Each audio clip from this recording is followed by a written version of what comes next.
प्रिय छात्रों, आज मैं आपको आपकी पाठ्य पुस्तक संस्कृत प्रबोधिनी का षष्ठ पाठ वृक्षेषु चैतन्यम विद्यते का द्वितीय भाग, जो अंतिम 4 श्लोक हैं, के बारे में समझाऊंगा।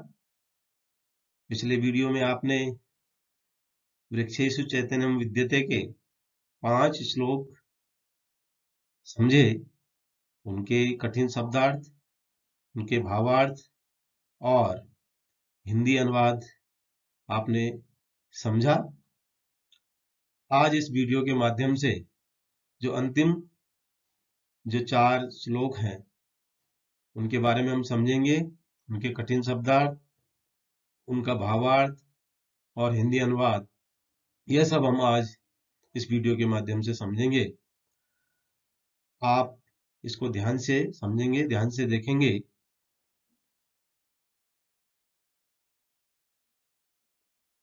इसमें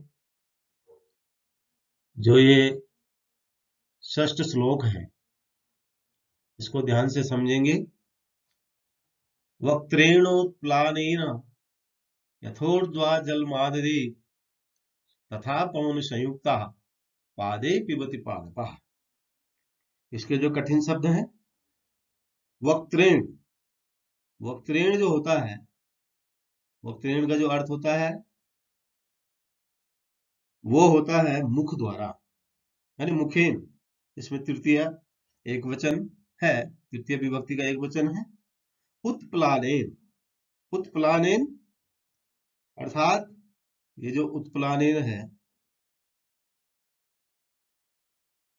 ये कमल की पुष्प की नाल से, कमल के पुष्प की नाल से ऊर्ध्वम, यथो ऊर्ध्वम है। ऊर्ध्वम का अर्थ होता है ऊपर की ओर। आददेत, ये जलम आददेत है। जलम का अर्थ जो है जल होता है, और आददेत का अर्थ होता है ग्रहण करता है। और इसमें एक शब्द ये है पवन संयुक्ता। पवन संयुक्ता का अर्थ होता है वायु से युक्त होकर के, वायु से युक्त होकर के। तो इस प्रकार इसके कठिन शब्द हैं। इसमें कहा गया है कि वक्त्रेणोत्प्लानेन यथोर्ध्व जलमादयेत तथा पवन संयुक्ता पादे पिबति पादपः।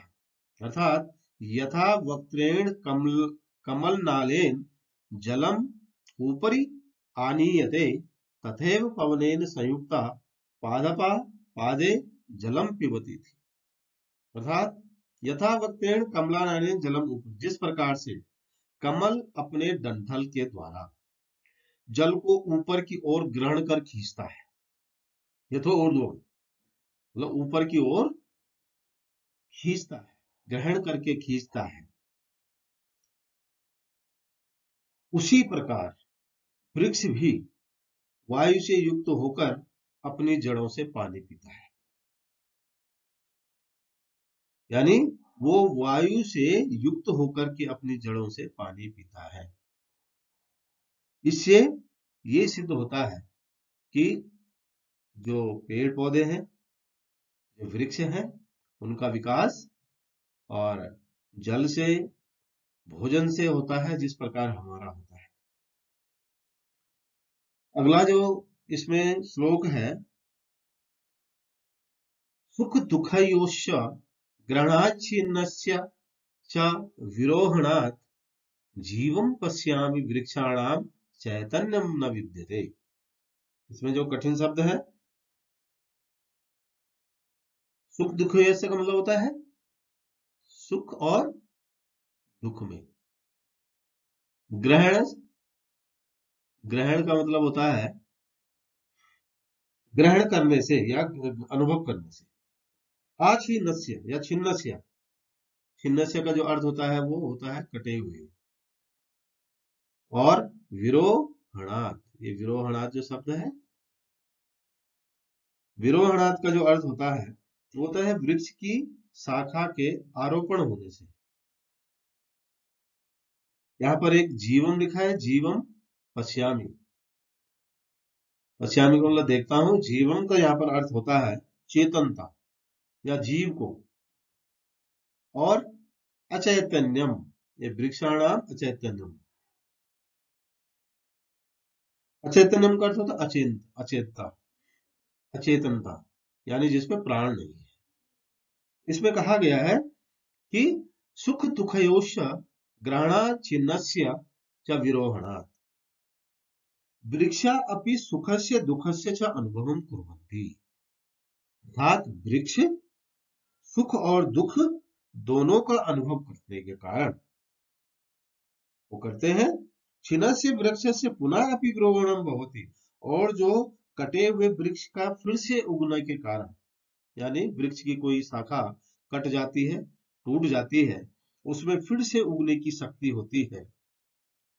अनेन वृक्षेषु प्राणानाम सुस्पष्टा अनुभूति भवति, यानी इससे ये पता लगता है कि उसमें फिर उगने के कारण से वृक्षों में जीवन की विद्यमानता दिखाई देती है। विद्यमानता को मैं मानता हूं, ये भृगु ऋषि कह रहे हैं। अर्थात इसलिए उनमें अचेतनता का अभाव, अर्थात चेतनता है। अचेतनता नहीं है उनमें, बल्कि चेतनता है उसमें, उसमें जीवन है। इससे ये सिद्ध होता है। जिस प्रकार हम सुख दुख का अनुभव करते हैं सारे प्राणी, और हमारा कोई शरीर का अंग कट जाता है तो वो पुनः भर जाता है, कहीं पे कोई चोट लग जाती है पुनः जो है वो सही हो जाता है। वैसे ही पेड़ पौधे भी सुख दुख का अनुभव करते हैं, और कोई उनका अंग या कोई शाखा कहीं कट जाती है तो पुनः वह उग जाती है। इससे ये पता लगता है कि वृक्षों में भी चैतन्य की उपस्थिति होती है, उनमें चेतनता पाई जाती है, अचेतनता नहीं है उनमें। इससे ये सिद्ध होता है। इसके बाद जो अगला श्लोक है, तेन तज्जल मारतम जरयत्यग्नि मारुतो आहार परिणामस्य स्नेहो वृद्धिश्च जायते। इसके जो कठिन शब्द है, सबसे पहले आदतम है इसमें, तद जलम आदतम। ये जो आदतम है, आदतम का जो अर्थ होता है वो होता है अनुभव किया गया या ग्रहण किया गया। जरियत्या, ये जरियती, जरियती एक शब्द है। जरियती का मतलब पचाता है, पाचन करता है। अग्निमार तो अग्नि और वायु को, अग्नि और वायु को, यहां पर द्वितीय विभक्ति है। आहार परिणामात, यानी भोजन पचे जाने के परिणाम स्वरूप, भोजन पच जाने से। स्नेह का मतलब होता है स्निग्धा, स्निग्धा का मतलब होता है एक किस्म से चमक, एक किस्म से स्वच्छता। और वृद्धि जायते, वृद्धि उत्पन्न होती है। तो इस प्रकार इसमें कहा गया है कि तेन तज्जल मादतम जरत्याग्नि मारुतो, यानी तेन आदतम तत् जलम अग्नि मारुतो जरियति आहार परिणाम स्नेह वृद्धि से जायते, और आहार परिणाम स्नेह वृद्धि से जायते, यानी कि वृक्षों द्वारा जल ग्रहण किया जाता है, ये हम सभी जानते हैं। और वे वायु और अग्नि को भी पचाते हैं, वायु और अग्नि का भी पाचन करते हैं वो। भोजन पच जाने के कारण उनमें स्निग्धता की जो उत्पत्ति होती है, और वो निरंतर बढ़ते रहते हैं, वृद्धि होती है। जिस प्रकार प्राणियों में होता है, वो अन्न जल का सेवन करते हैं और उनका शरीर बनता है, शरीर की वृद्धि होती है, शरीर की चमक होती है, वैसे ही पेड़ पौधों में भी होता है। अगला जो अंतिम इसमें श्लोक है, जंग मानाम च सर्वेषाम शरीरे पंच धातवा प्रत्येक सा प्रविद्यन्ते ये शरीरे विचेष्टते। इसमें जो कठिन शब्द है जंग मानम, ये जंग मानम जो है इसका जो अर्थ होता है वो होता है चेतना युक्त को या गति को। पंचधातवा, पांच धातु,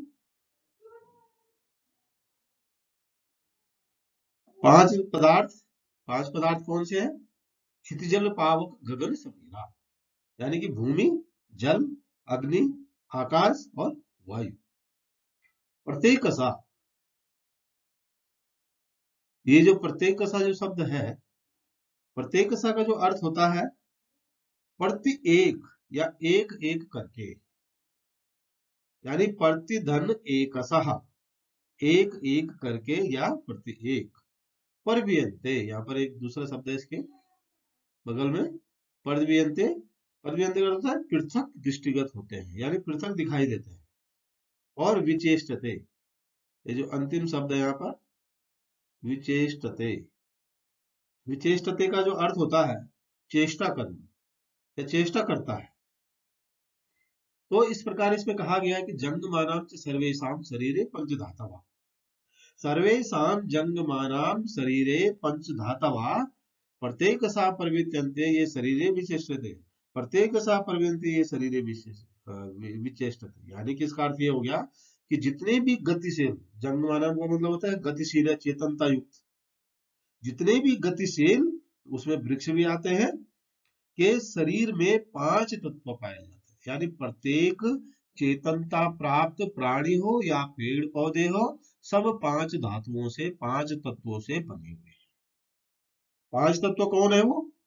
क्षितिजल पावक गगन समीरा पंच तत्व से बना शरीर, यानी उसमें भूमि, क्षिति, जल, पावक अग्नि, गगन आकाश और वायु समीर, ये सब जो है एक एक करके पृथ्वीगत जो पृथक है, अलग अलग दृष्टिगत होते हैं, यानी दिखाई देते हैं। इन्हीं के द्वारा हमारा शरीर क्या करता है? चेष्टा करता है, विचेष्टते, ये शरीरम विचेष्टते, इन्हीं के द्वारा हमारा शरीर चेष्टा करता है या गतिशील रहता है। ये पांच तत्व ही हमारे शरीर में है, और पांच ही तत्व जो है वो पेड़ पौधों के शरीर में भी पाए जाते हैं। तो इस प्रकार इसमें जो वृक्षेषु चैतन्यम विद्यते, इस पाठ के माध्यम से, इन श्लोकों के माध्यम से कहा गया है कि जिस प्रकार हमारे शरीर में चेतनता होती है, जिस प्रकार हम भोजन ग्रहण करते हैं, जिस प्रकार हम सुख दुख का अनुभव करते हैं, जिस प्रकार हम जल का सेवन करते हैं, जिस प्रकार हमारा शरीर पांच धातुओं से बना हुआ है, उसी प्रकार पेड़ पौधों और वृक्षों में भी यही सारी गुण होते हैं। इसी से स्पष्ट होता है कि वृक्षों में चेतनता होती है। इसीलिए इस पाठ का नाम रखा गया कि वृक्षेषु चैतन्यम विद्यते। वृक्षेषु, इसमें जो सप्तमी विभक्ति है, वृक्षेषु यानी पेड़ पौधों में, वृक्षों में, चैतन्यम विद्यते, चैतन्य विद्यमान रहता है, यानी जीवन विद्यमान रहता है, चेतनता विद्यमान रहती है, गतिशीलता विद्यमान रहती है।